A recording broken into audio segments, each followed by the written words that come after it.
Welcome to Sports Talk with Steve Jones, the daily talk show with the voice of Penn State football and men's basketball. You never know what special guest may stop on by any given day. Now here's the man of the hour, Mr. Steve Jones. Anything going on? Anything happen with Penn State, Steve? Know of anything going on today? A couple of friends say to me, what a bad week. Look, when you have quality people, they're going to want them. Yes. And when you have a quality player, Chop Robinson, you expect him to go to the NFL draft. Yeah. What do you expect? Right? Do you expect them to, you know what, I'm just going to stay forever? Mm-hmm. And look, were there attempts to keep him? Of course there were. But again, when somebody wants to be a head coach, which is what he wanted to do, had been a head coach, so he understands the seat, he did a great job here. He did a great job here in conjunction with John Scott, Deion Barnes, Terry Smith, Anthony Poindexter. He did a great job in conjunction with all of them. And he was exactly what Penn State needed after Brent Pry left. This is what happens in the world. Brent Pry, coordinator, gets the Virginia Tech head coaching job. Joe Moorhead, coordinator, gets the job at Mississippi State. Ricky Roniga, coordinator, gets the head coaching job at Old Dominion. Manny Diaz, coordinator, gets the head coaching job at Duke. That's what happens. Guess who used to be an offensive coordinator that left Maryland to take the head coaching job at Vanderbilt? Who? James Franklin. Mm-hmm. So, I mean, that's what happens. Yeah. Okay? You move up in this industry, and you have a track record that allows you to move up. James had a phenomenal track record at Maryland, ended up being the head coach at Vanderbilt, and because of the track record at Vanderbilt, he became the head coach here. Well, Manny put together a phenomenal track record here in 2 years, and Duke had the opening. He knows the ACC, of course, after being the head coach at Miami. And you go from there. That's the tough part of the business for me. The tough part of the business for me is that I get a chance to know these people. And coaching can be a transient business. And I don't begrudge anybody the opportunity to make a move that they think is in the best interest of their career and their families. Mm-hmm. Agreed. I don't in any way, shape, or form. But it also means, I liked Manny. I could kid around with Manny, right? Got along great with him. So am I going to miss him? Yeah. And guess what? Other people do come in. Like Jaywan Sider's in his 6th year at Penn State. Well, that means for a long time in my career there was no Jaywan Sider here. Well, he's here now, and think the world of the guy.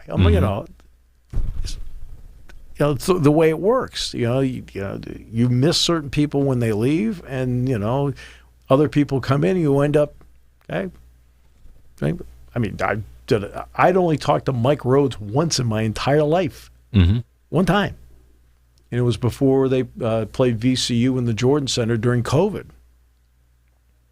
Well, in the short period of time, Mike's great. I didn't know James Franklin at all. Zero. And now, right, it's I can't say enough good things about him.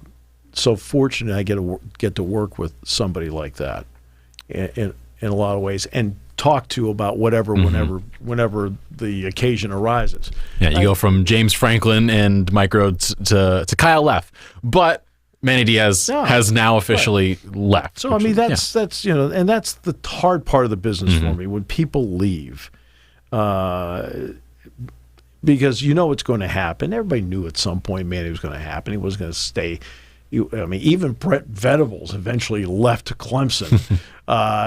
Even Tony Elliott eventually left Clemson when they had head coaching opportunities. I mean, it's that's one of the goals of the business. So. And he, even when he was coaching, 21-15 in Miami, wasn't bad by any stretches. Made the bowl 3 years in a row with him. So not terrible, and he got himself a good job. The Duke program is a pretty good spot. Mike Elko was pretty good there. Yeah. And of course, he moved on to A&M, and Manny gets now a spot to take in Duke, and maybe in a few years he does really well. A new coaching gig opens up somewhere else that's even bigger, and he can go there. It's the evolutionary cycle of the coaching coordinator role. That's the way it plays out. Look at all the people Nick Saban has lost off his staff. Does every year they keep it's like a rotating door at offensive coordinator for them. Kirby Smart's the head coach at Georgia. Now Jeremy Pruitt had that 3-year run, whatever, but right? Jim McElwain left. It's just a long list of guys that became head coaches. Steve Sarkisian was an analyst and an offensive coordinator. Well, now he's the head coach at Texas. Okay. Right? Penn State's about to play Lane Kiffin. He was the offensive coordinator for Alabama at one point in the transition between head coaching jobs. It's when you get quality people, they don't stay for long. Right? There's a reason that other people want them. Other people want them because, and that's why, Manny Diaz is not making a lateral move. It's going up. Right? And that's what you want. People ascending up the ladder. It's going to a Power 5 conference, a good program, a good location. It's a decent track record in the past few years, especially under Elko. It's a good spot for him. But for Penn State fans, I think a lot of their, frustration comes in that now you're losing both coordinators the same season. And the defense was the one spot where you were like, this has been great. They should give Manny the farm, give him literally everything. Give him a full 50% stake of the creamery. Just give him whatever you can, Penn State, to make him stay. But there's nothing you could do to make him stay. Sometimes you can't because I don't know what I think what Mike Elko was making was 3.5 or some number like that. And probably to get Manny, they probably paid more. I'm just guessing. Well, now it's up to you. Now you're trying to can you match salary, but at the same time, can you match aspiration? Okay. Yeah. So just like James Franklin was able to transition from Bob Shoop and get a quality guy like Brent Pry, who's already on the staff and moved up. Yeah. Well, when Brent Pry moved out, he was able to get a quality guy like Manny Diaz. Who's to say the next hire isn't of that same caliber, if not better? And that's where I want to go with this. That it's of course very early. I'm guessing there at least have been some conversations ahead of time within Penn State, knowing that there was a pretty strong chance Manny was going to leave, but who's going to come in on defense. Of course, Andy Kotelnicki came in on offensive coordinator side of the things in place of Yurcich. But where does Penn State now go here? Well, first of all, you have to start with who's going to be the interim coordinator for the bowl game. The last time Penn State was in this spot when Manny was hired, it was Anthony Poindexter. So that was when Manny was hired. Because Manny is like Andy Kotelnicki's in an observation consultant mode. It's going to be Ty and J1 calling the game. So the question will be, who will the interim coordinator be? And then you have to make a decision. Does the coordinator come from within, or do you want him to go external? And that'll be the next part. They've had a few days to think about it. I was going to say, they knew this was a possibility and it was coming. I believe in Las Vegas on Saturday, where they had the National Football Foundation dinner, I think I'm correct, he already had one interview with them. I think he actually had a face-to-face with them on Saturday. Well, this is Thursday now. Yeah. All right. So now you've had a few days to absorb the possibilities of it. Plus, they were talking to him. Are you going to go, hey, here's our counter, how you feeling? Whatever. So you've had some time to think about it. And you probably were already thinking about it anyway because people were going to be going after him. He was putting together one of the, if not the best defenses in the nation this season. And you would be surprised if someone didn't come after him that's got a head coaching vacancy. That would have been the big surprise if no one came for him. Right. There's sort of things you expect along the way. So that's happened. And again, you have a quality coach who did a great job for you. It's going to tell somebody else we'd like him to be our head coach. The guy moved up. Chop Robinson in 2 years had 2 great years here at Penn State. You expect him to declare for the draft. Mm-hmm. I mean, do you want to be, I don't know, pick said school where nobody's getting drafted and nobody's moving up, and hey, we got all the same guys back. I'll never forget in the NFL. This is an NFL example. Mm-hmm. Trevor Lawrence got drafted by the Jacksonville Jaguars. And the Jaguars were saying, and you know what? We've got all 5 of our offensive linemen back. Mm-hmm. And I said, good news and bad news from Trevor Lawrence. The good news is they have all 5 offensive linemen back. The bad news is they have all 5 offensive linemen back. And so that's what you look at. Now you get the Jim Harbaugh situation. Yes, which he's reportedly getting offered a new contract. Is that $11 million a year? Oh boy! All right. I guess let's start with the first part of this, which is Jim and what's going on with the NCAA. Let's start there because the NFL stuff will follow this up, I guess. So, what is going on with Michigan with the NCAA? Is there anything that's going to happen this offseason? Because, of course, they're playing in the college football playoff games. They've got Alabama, which is going to just be a fun game to watch.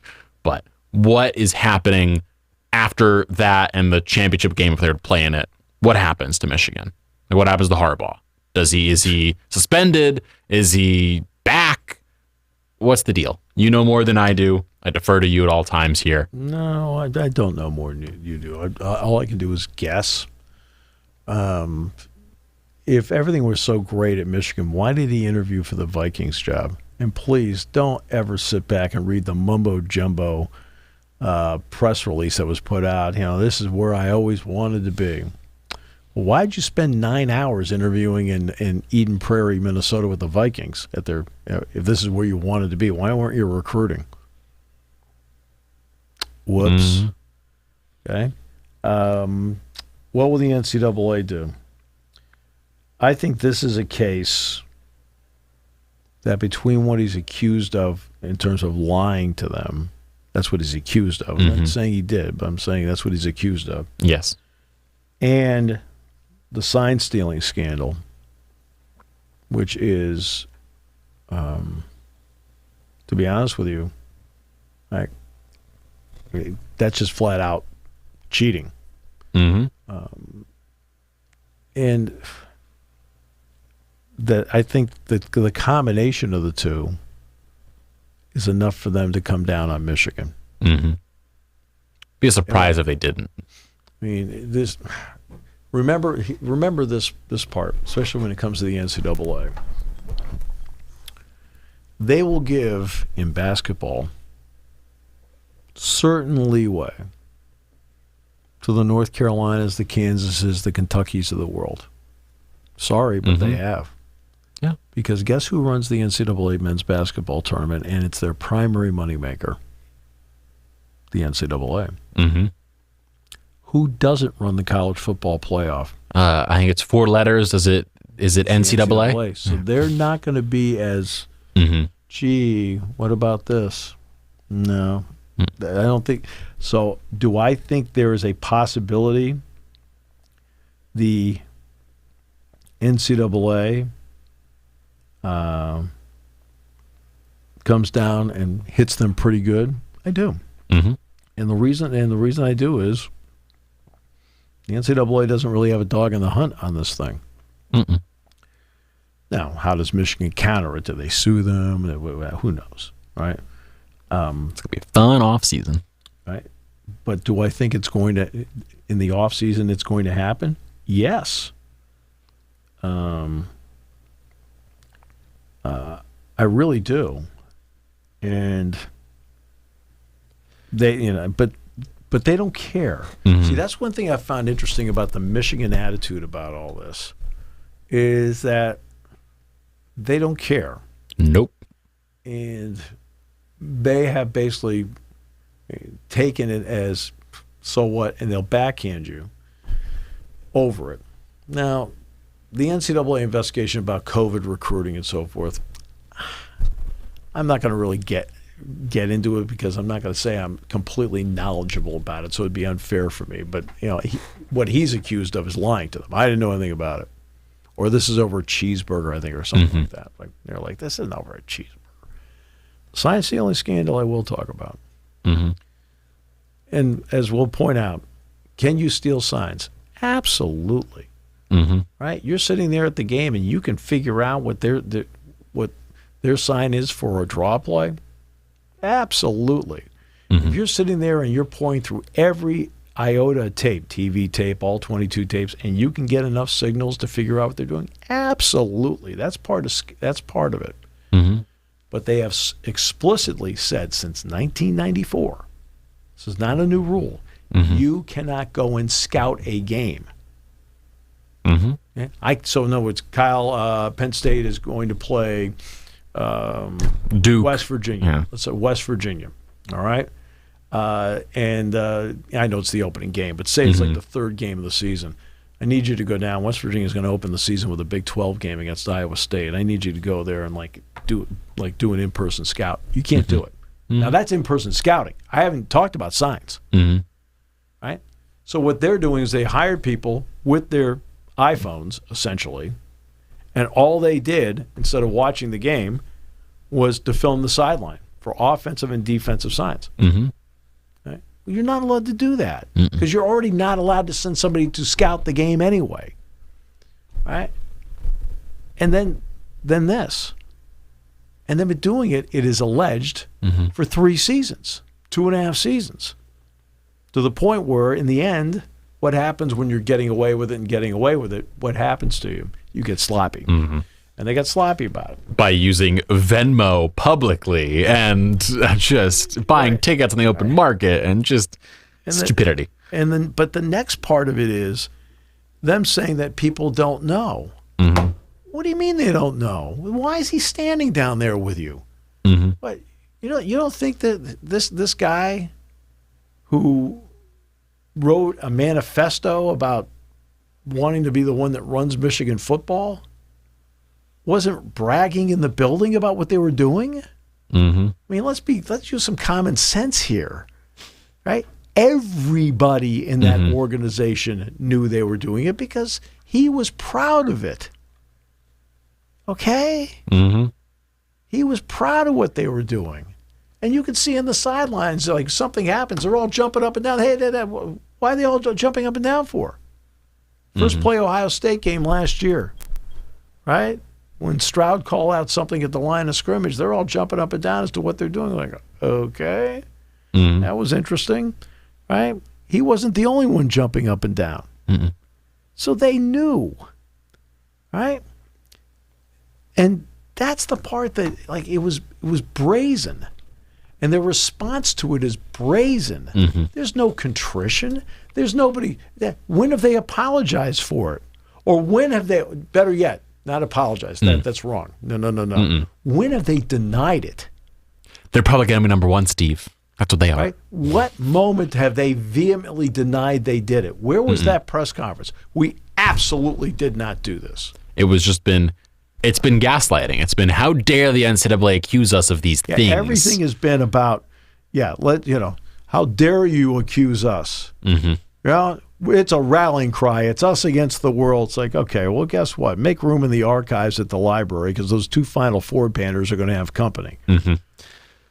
And speaking of archives, I wanted to bring this up because it's something that's personal to me. And it happened this past weekend. The College Football Hall of Fame welcomed 2 new members. Dwight Freeney from Syracuse, many other players, Eric Berry, a few other guys. But the big one, and this relates to the NCAA and everything going on, Reggie Bush. And he was nominated and inducted into the NCAA Hall of Fame. Should be.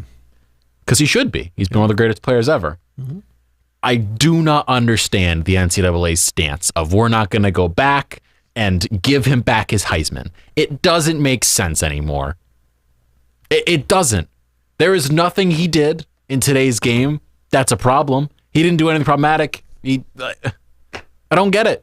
I know. But they're like, he can go back now to USC and do stuff because they finally are that lifted in 2020, so we can go back and do stuff with USC, and you can be inducted into the Hall of Fame. He should have his Heisman. He's one of the greatest college players ever. Yeah.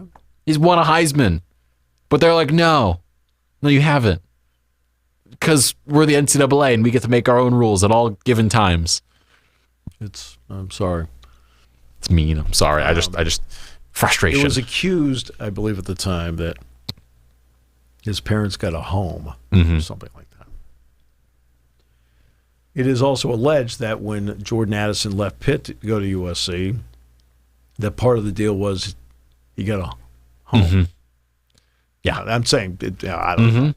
I'm not there. I don't know what it was alleged. Yeah. What's the difference? The rules. The time. The year. rules are different compared to what they were back then. You know what? Do the right thing and just give it back to him. I mean, because his performance was on the field. And I've maintained the entire time he should have it back. This is not Pete Rose betting on baseball as to whether he should be in the Hall of Fame. Okay, I'm sorry. Okay, that's way over the line. And they didn't change the rules in baseball about your ability to bet on baseball. That rule has not changed. Nope. And the rules on this have changed, and they've changed dramatically, where now there are rumors, and these are just rumors. So please don't. Okay, so we're just take it with a grain of salt. Let's do the total, complete rumor mill story about why Marvin Harrison Jr. is not yet declared for the NFL draft. They are talking about, quote, millions of dollars in NIL that he can get by staying. Maserati Marv, baby. Right. I'm just saying those are rumors. That does not mean it's true. Okay? So you're saying he doesn't want to go play for the Chicago Bears? Is that what you're saying, Steve? Well, let me put it this way. The number of people that are currently working for the Bears is a low number. That will be working for the Bears in 4 months. I'll get back to you on that. Who knows who their quarterback's going to be? That's a good question. No. The number of people working for the Bears in the front office and the coaching staff could be completely different. Yes. In 4 months. So I'm saying here is the situation where NIL comes in. See, this is where I stand on NIL. And this is where, Charlie Baker, president of the NCAA, put out this 4-page memo. It's beautiful. Right, which was really well done. Jerry Valeri's mentioned on page 2, halfway through. It says he cannot be involved in any program ever. Is that correct? And something about, something about dismissal. Don't know what that means. So, look, you want to do something about NIL? Right? And this is impossible to do now because the genie's out of the bottle. Right? This is impossible to do. That's why they should have gotten in front of this. Any athlete should have been allowed years ago to do any advertising opportunity possible. Oh, and by the way, if you want to have your own podcast and you want to sell commercials from it, get subscribers, make money, fine. That's entrepreneurial. That is actually the true definition of name, image, and likeness. When it comes to money, money dealing with the program, you can get cost of attendance, and we give scholarships. That's it. Your ability to make money away from the scholarship, your ability to make any money above cost of attendance, go for it, right? You want to be, right, I'm name X for Kyle Left Motors, Hey, Kyle Left Motors, we have just great, 0% financing for 60 months, right? That's fine. That's actual name, image, and likeness. You want to sit down with one of your teammates and do a podcast and sell commercials for it? And that get subscribers who then would pay in to watch you do it? Great. Perfect. All right? But after that, that's where the line should have been drawn. You can't draw that line now. No, you're too far. You're too far gone. You can't rein it back in. I never counted on collectives. And obviously somebody found the loophole that allowed collectives to be there. Well, now you have to live with it the way it is. Unless you have somebody with the guts to put together a proposal that everybody goes with. And they say, yep, there you go. Now, somebody will sue over this. All right? But, sometimes you got to look at everybody and say, we allow them to make any kind of money they want outside of using their name, image, and likeness and what they do for them. But we do give scholarships. Right? And the scholarship is worth, take a Penn State scholarship. If you were an out-of-state player over 5 years, it's worth about $250,000. Not exactly pocket change, and the training that goes with it. But they don't make that point. And because there is the financial transactions are between units in a university, and they're done with the click of a button, it's something that the player doesn't end up seeing. It's something the parents don't end up seeing. It's there's not a physical, hey, by the way, tuition this semester, let's pick a number, $30,000. Here's $30,000. Go over to the Shields building and go pay it. That's not how it works. So it makes it seem like it's free and it's all for nothing. Right? That's the impression you get by the way it's done. Right? That's what they should have done 10, 12 years ago. You can have any advertising opportunity you want. Oh, by the way, okay, EA Sports, all of you are going to get a cut from that because we're using your name, image, and likeness. Right? You're on the cover, you're going to get more from them. That's part of your name, image, and likeness. But when it comes to collectives, we're trying to keep, the ramps on that because we consider that. Now, again, I'm going back 10, 12 years, right? That's never been allowed by the NCAA, and we don't want to allow that now. But we want to get you the opportunity to use your name. You're the starting quarterback. You're the starting point guard. You're the NCAA champion wrestler. You're the goalie on the hockey team, right? Whatever. The opportunity to make whatever money. You're Olivia Dunn. You can make all the money you want with your podcast. Or on Instagram or with all your followers, whatever. If you want to be an influencer, great. You can do all that. That's your time and your ability to use the great skill that you have to do that. When it comes to our part of it, we give scholarships, so you don't have to pay for your books, you don't have to pay for your food, you don't have to pay for your scholarship, anything. Okay, you don't have to do that, and we're also going to give you cost of attendance money through school, because let's face it, you can't really have a job when you're doing this. Okay, and if you want to up the cost of attendance money a little bit, go ahead. That's fine, right? That's what they should have done. That's not what they've done. That's not what they've done. Now you've got this situation. So getting back to Reggie Bush, the rules all changed, and everything that changed are all things that there are a couple things Reggie Bush would have taken advantage of freely in the early 2000s to 2005.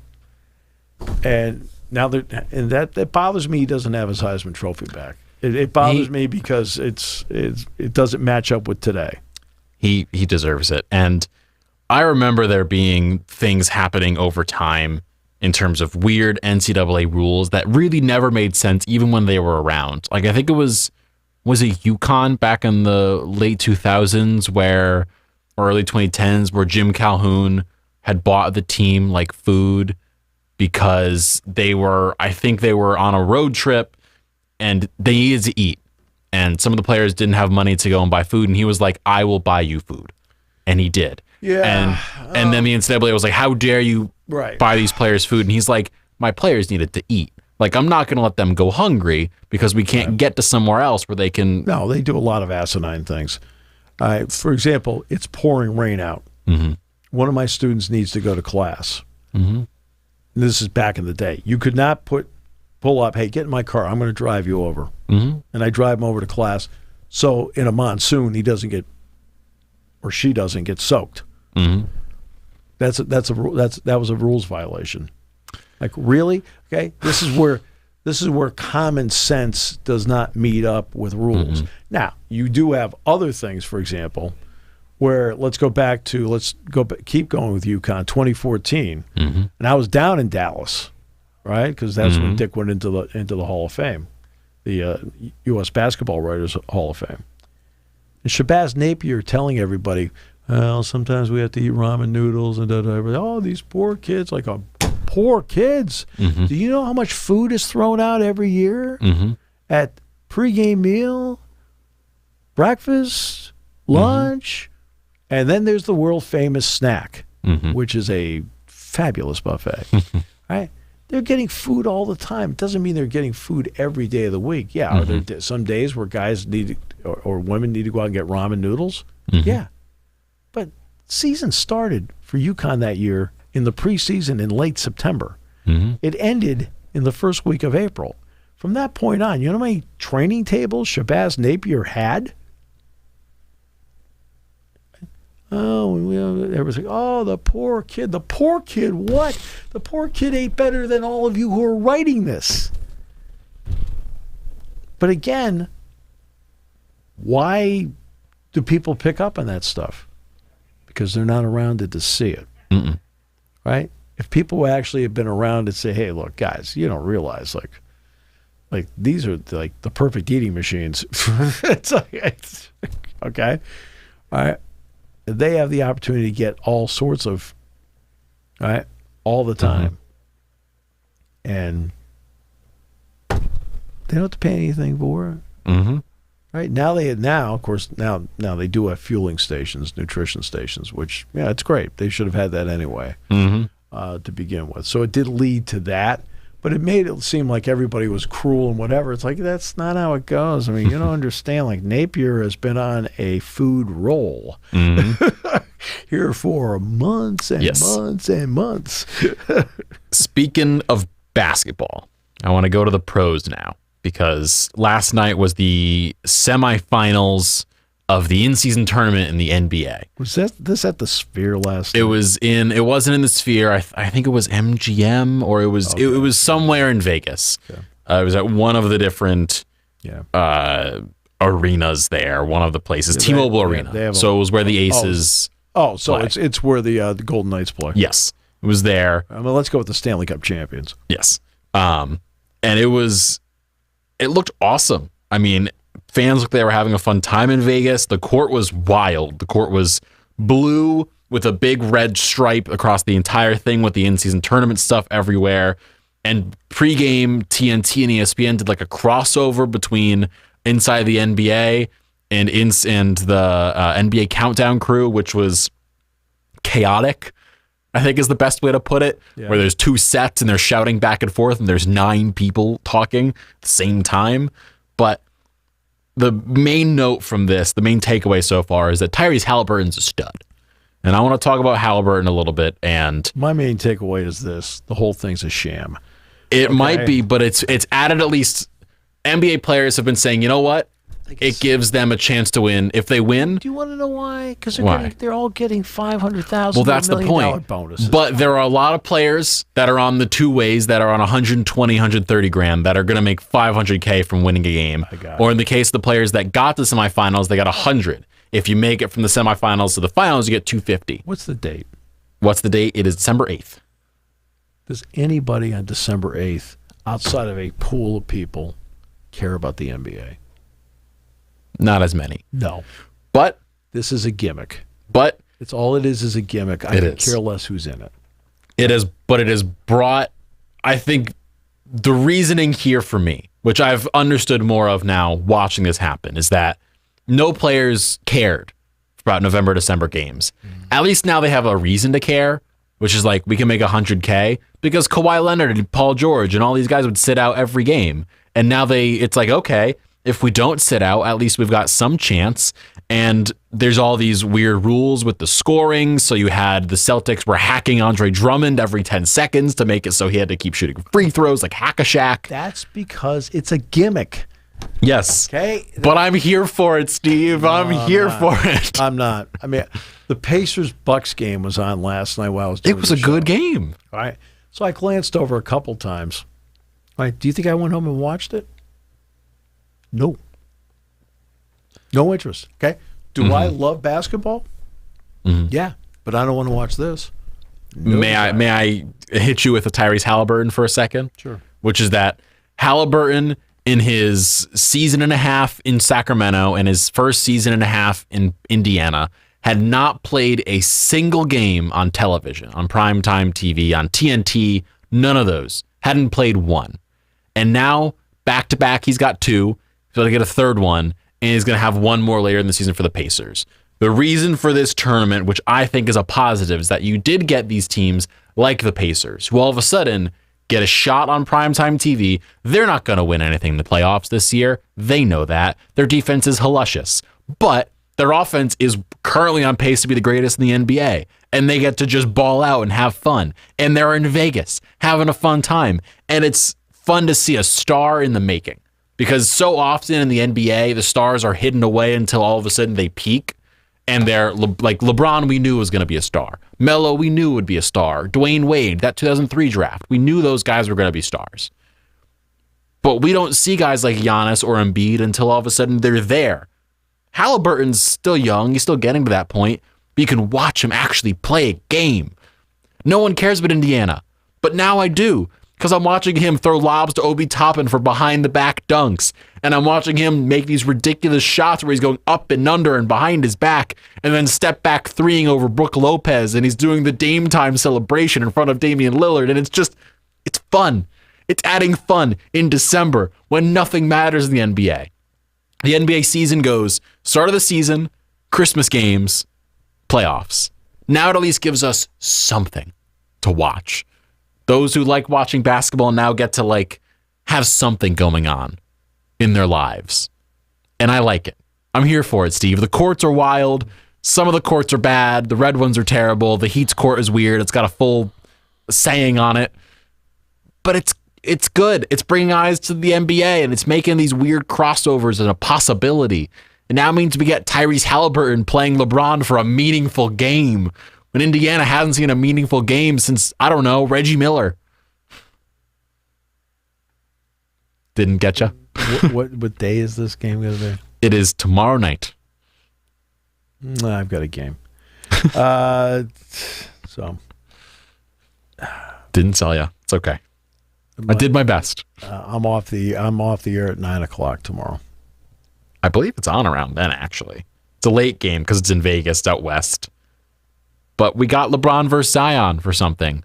And now players get $500,000. And some of the guys who make nothing in the NBA can get $500,000. Anyone on the active roster will get $500,000. Not just the players who play in the game. Anyone who's on the roster. The 15 people, or 17 now with the two ways. I was talking to a guy who announces NBA games, who's a friend of mine. And I was talking to him in Detroit a couple of weeks ago. Mm-hmm.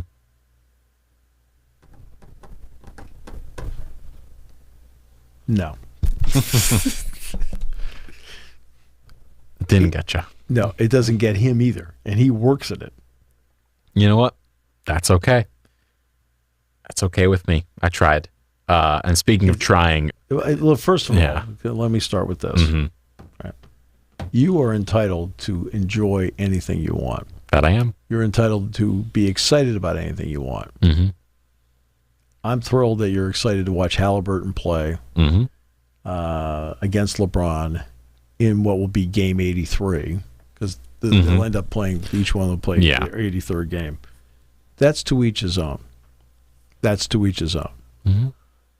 My viewpoint of it is quite simple. It's a gimmick for a league that has a mediocre regular season, knows it, and instead of correcting the ills of the regular season, right, where, oh, wow, because of money, Kawhi's already making a lot of money. But the salary he has means what? I'm not, because I'm getting a bonus, I can get excited about the tournament? Mm-hmm. Over here in the back, you're already getting tens of millions. Mm-hmm. Shouldn't you have enough pride in you to go out and play as many games as possible? Mm-hmm. No. It's like Greg Popovich. He gets booed in San Antonio. Don't you boo. Hey, Greg, your act's old. Sit down. Okay? You want to know why they're booing him? Mm. Right? A, he left San Antonio. No loyalty. B, okay? And B, he sits out all the time. I'm sorry. Mm-hmm. Okay? Don't boo him. Greg, sit down. Okay? These people pay money all the time, and every time you turn around, one of the stars is sitting out of the game, and he's been the ringleader of it. Mm-hmm. Right? Guess what? They're entitled to boo him. Right? And I'm sick of being lectured about everything from you. I mean, really. Right? Why don't you coach the team? You're in last place. Mm-hmm. Why don't you coach your group? Mm-hmm. Don't you have to coach the fans? Why don't you coach your group? Okay? You're in last. Mm-hmm. Okay, Wembanyama might not be the only first overall pick you have in the team next year. Mm-hmm. All right, people are getting sick and tired of this. Right? I mean, when Dallas is sitting there with a chance, I'll be 10th. Well, guess what? What was Miami last year? An 8? Miami had to play in the play-in last year. Mm-hmm. They had to play the play-in last year, and they made the finals. Dallas tanked the last game of the season. They did. That is what I'm telling all my ticket holders. That's what I'm telling them. Mm-hmm. That's bad business. Mm-hmm. Right? Paying people tens of millions and having them sit out left and right is bad business. It's bad business. Mm-hmm. Okay? So they are trying to make up for bad business practices by throwing more money at it at an in-season tournament in November and December. That's a gimmick. Because of bad business. Mm-hmm. Okay? This is not John Havlicek, who had to sell insurance in the off season to make ends meet because his Celtics contract wasn't enough to get him through the whole year. Tens of millions. That's the incentive to show up to work every day. Mm-hmm. Every day. You should be sitting there, what can I do? Yeah. If you're hurt, you're hurt. I got it. Mm-hmm. If you're injured, I absolutely got it. Okay? Mm-hmm. So let's always throw that caveat in there. Mm-hmm. Always. But you're getting tens of millions and you need a day off? Day off from what? You're playing basketball. It's hard. It's physically grueling. But guess what? There's usually 2 or 3 days between games. Mm-hmm. You travel in a luxury jet, first-class seats, all first-class seats. Mm-hmm. You stay at the Ritz-Carlton. I mean, I was down at the NCAA tournament in Atlanta, and it turned out by the luck of the draw, we got the Ritz-Carlton. Mm-hmm. Like, you got to be kidding me. Best hotel bed I ever seen. It's unbelievable. Who's staying in the same hotel with us? The San Antonio Spurs. I'm riding down the elevator with Sean Elliott and a bunch of guys like going, holy mackerel, okay. Because that's where they stay. Mm-hmm. That's where they stay. Mm-hmm. Medical treatment? They got the best medical treatment on the face of the earth. You need a cold tub? Got plenty of those. Need a hot tub? Got plenty of those. Right? Okay, we'll bring the massage therapist in. I need to sit out. For what? You're an entertainment business. How many concerts did Taylor Swift sit out? Because she's in the entertainment business. She was committed to be there. Guess what? Okay? The NBA has abused it. Which hockey players are on load management? None. Which baseball players are on load management? Oh, you play 162 games, so hey, today we're going to put the fourth outfielder in, and you'll sit down or you'll be the DH. Whatever. Every baseball fan understands that. It's 162 games in the heat. Mm-hmm. All right, so I understand. Like, it turns out, bad luck today. Guess Harper's not in today, or Harper might DH. Whatever. Mm-hmm. Right? Because he doesn't like being out of the lineup, or X is hurt. Aaron Judge has a hurt toe. Right? But this is the problem, the NBA. They are their worst enemy because they have looked at the rank and file and they have not looked at them and made them accountable for, look, we're not paying you $7.25 an hour here. Mm-hmm. You're making tens of millions and you need to sit out 20 games? You need to sit out 25% of the season? Really? That's acceptable? That's not acceptable. That's not acceptable at any job in America. NFL players only sit out when they're hurt. Major League Baseball players only sit out when they're hurt or, hey, in the grind, hey, he's played 8 straight days. Like, because they play 8 straight days. Right? And everybody accepts it. And they're like, hey, I understand. I mean, Yastrzemski just played the last 10 days. Like, he can get a day off. Like, the fans are fine with it. Right? NHL, nobody sits out. I'm sorry, load management. Ovechkin and Crosby will not be playing tonight. What? Okay, I paid my money to see Kawhi. Right? Then he goes to San Antonio, they boom, and I get to be lectured by the guy that's in last place about how I'm supposed to act. I didn't throw anything at him. I booed him. I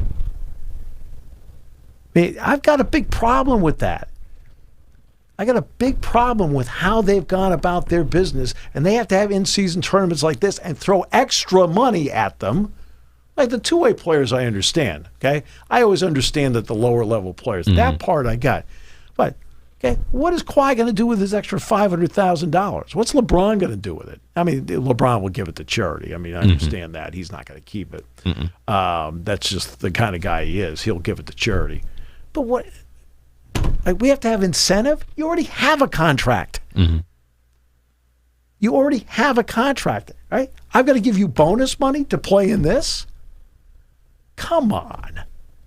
The league is its own worst enemy when it comes to this. And yes, they don't do a good job of telling you about the Haliburtons of the world. They don't. Okay? And that's been a big problem. They want to tell you about the same 8 guys all the time.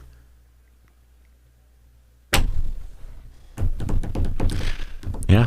I'm just saying. I know. You're making tens of millions, okay? You're not making $15 an hour. Okay? You're making tens of millions. You have months and months off. Okay? The vast majority of NBA players are not playing in May, June, July, August, and September. Right? But I have to give a bonus for them to make sure they play in the tournament? Come on. That's bad business. I'll wrap it up. One last quick question. Quick fire. I mean, do you see where I'm going I know. with that? I do. Right? I get you. I'll hit you with this to wrap up on a fun note. Maxwell Player of the Year award is being decided tonight, the Heisman. Out of the nominees, Daniels, Nix, Penix, who are you taking? I think Daniels will be the one that ends up winning it. Nix won the Campbell Award. Now, who would I vote for? I would have voted for Nix. But Daniels is probably going to win. But Daniels, I think, is probably going to win it. But it's become a quarterback award more than anything else. So you know who won it? Reggie Bush. Yeah, I know Reggie Bush did win it. So did Larry Johnson. Larry Johnson won it too from Penn State. Thank you for listening to Sports Talk with Steve Jones, a 7 Mountain Media production. Come back at 11 every weekday for analysis of the latest happening in the sports landscape. From college football to European soccer, Steve and Kyle cover it all on Sports Talk with Steve Jones.